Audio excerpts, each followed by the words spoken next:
Kawasan pergunungan Davos ini, puncak kedua tertinggi di Eropah ini, kerap mencipta sejarah tersendiri. Setiap Januari, setiap tahun, berlangsungnya World Economic Forum WEF 2 tahun direhatkan akibat pandemik COVID-19. Kali ini kembali ke Davos, namun sejarah tersendiri juga dicipta di sini, iaitu sepatutnya dilaksanakan pada Januari pada musim sejuk bersalji biasanya di belakang ini, tapi kali ini dibuat pada bulan Mei tanpa sebarang salji dan sebagainya disebabkan oleh penularan Omicron. Dan di puncak Chazab ini, di belakang sana juga adalah Jacob's Horn, dan ini adalah bagaimana segala naratif yang kita pelajari 2 tahun yang sudah, termasuk reality check disebabkan oleh pandemik COVID-19, dibawa ke sini oleh pemimpin dunia dan juga civil society juga untuk membincangkan. Itu juga kita melihat bagaimanakah untuk membina kepercayaan. Tema yang diangkat pada kali ini, History at a Turning Point, Government Policies and Business Strategies, akan menjadi tumpuan di Davos pada kali ini. Kita bawakan tetamu kita untuk membincangkan bagaimanakah naratif Malaysia juga akan dicantumkan dan dibawa segala idea penyelesaian, bukan sahaja perbincangan di sini, dibawa ke peringkat domestik dan sebagainya. Saya nak bersama dengan saudara Amir Farid, iaitu Ketua Strategi Kumpulan KRA yang bersama pada ketika ini. Terbangkan juga ke sini, saudara Amir. Davos kali ini mencipta sejarah tersendiri. Temanya juga adalah History at a Turning Point. Ini adalah untuk obvious reason. Perang di Ukraine, pandemik COVID-19 yang masih lagi belum berakhir, mahu pindah ke endemik dan sebagainya. Bagaimana kita bersekali untuk kita melihat salah satu pilar yang kita akan memberikan tumpuan, membina kepercayaan. Tidak mudah dalam keadaan perang pada ketika ini, dalam keadaan ekonomi masing-masing mahu pulih akibat pandemik COVID-19. Bagaimana ini boleh menjadi tumpuan yang boleh disatukan di WEF? Terima kasih saudara Najib.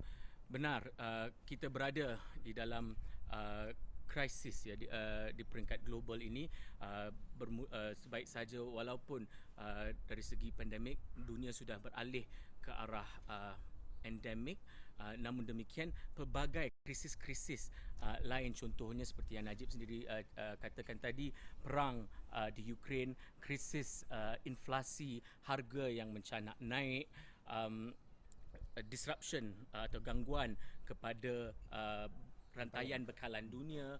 Jadi ini adalah momen ya yang begitu penting kerana pemimpin-pemimpin dunia dari segi pemimpin politik, pemimpin-pemimpin perniagaan, pemimpin-pemimpin masyarakat sivil atau NGO, ahli-ahli akademik, ahli-ahli ekonomi berkumpul di sini di Davos bermula 22 hari bulan hingga 26 untuk membincangkan langkah-langkah seterusnya. Dunia kini memerlukan kepimpinan yang jelas untuk membawa dunia keluar dari konflik-konflik yang kita hadapi, baik dari konflik krisis kesihatan, krisis ekonomi, maupun krisis-krisis lain yang bakal muncul dari sudut geopolitik misalnya.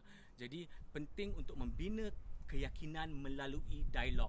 Inilah perkara yang sering ditekankan di dalam forum ekonomi dunia ini. Tidak ada masalah yang tidak boleh diselesaikan dengan dialog. Tetapi dialog itu harus dilakukan secara terbuka, mengambil kira pandangan setiap sudut, baik dari segi kerajaan maupun di luar kerajaan, dengan mencari penyelesaian yang bukan sahaja untuk jangka masa pendek. Tapi kita memerlukan pemulihan dari krisis-krisis ini, terutamanya dari pandemik, yang memerlukan perancangan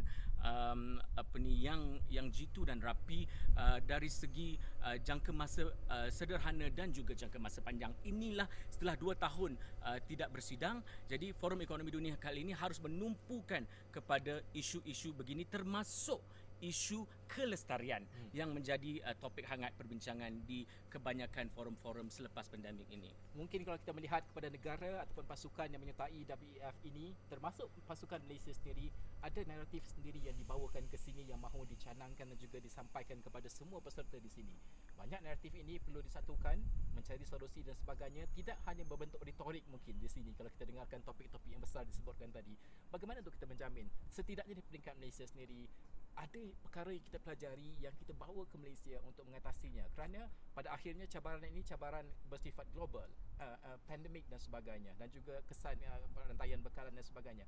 Bagaimana ini harus dan boleh kita bawa ke Malaysia? Betul, Malaysia harus melihat bagaimana untuk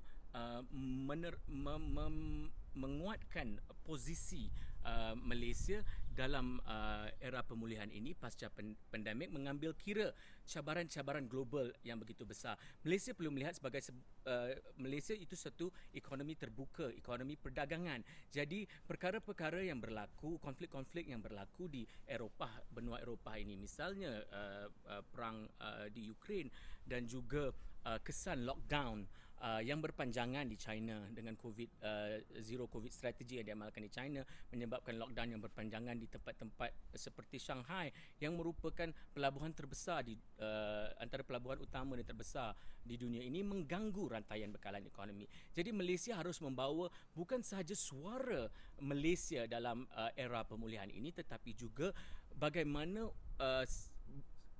Asia Tenggara sendiri, Southeast Asia itu, negara-negara ASEAN harus memastikan bahawa mereka berada di dalam kedudukan yang strategik. Kedudukan yang strategik saya maksudkan di sini di dalam bekalan ekonomi global itu.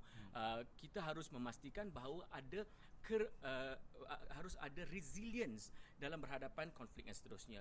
Dan di dalam kita melihat juga pada trend-trend, Malaysia harus melihat kepada pola-pola atau trend yang baru di dalam ekonomi yang berlaku di seluruh dunia. Contohnya disruption dari segi digital economy. Jadi kita harus pelajari bagaimana negara-negara lain berhadapan dengan masalah yang sama. Contohnya future of work. Bagaimana bekerja setelah pandemik ini, bagaimana perniagaan-perniagaan ada yang menerapkan contohnya flexible hours, working from home, bekerja di rumah secara atas talian dan sebagainya. Malaysia harus bersedia untuk mencari untuk menerapkan beberapa perkara yang telah diterapkan di negara-negara luar dan mempelajari the best practices supaya kita tidak ketinggalan di dalam era persaingan digital economy pada hari ini. Okey. Ada banyak perkara yang boleh kita bincangkan bersama dengan saudara Amir, tapi kita simpan dulu kerana kita akan bersama dengan saudara Amir sehingga Khamis depan, insya-Allah, sehingga habisnya WEF di Davos ini. Antara yang menarik saya kira kalau tumpuannya di WEF ini adalah sudah pasti tumpuan kepada isu perang di Ukraine. Di sepanjang jalan di hadapan Dewan Kongres tersebut, dua house yang disediakan menjadi tumpuan, iaitu satu sudah pasti adalah House of Ukraine, kedua house ataupun kawasan yang biasanya digunakan oleh Rusia sebagai rumah mereka, house mereka, booth mereka, kali ini tanpa kehadiran mereka dijadikan sebagai Russia War Crime House. Ini mesej yang mereka bawakan. Kedua-duanya bagaimanakah pertembungan ini akan disatukan dengan salah satu pilar, iaitu membina kepercayaan di WEF Davos ini. Astro Awani akan terus membawakan perkembangan terkini dari masa ke masa. Esok insya-Allah kita akan mulakan WEF secara rasmi dengan persidangan-persidangan yang kami akan bawakan di Astro Awani dan juga astroawani.com. Sekian saja, saya Najib Arif, kembali ke studio.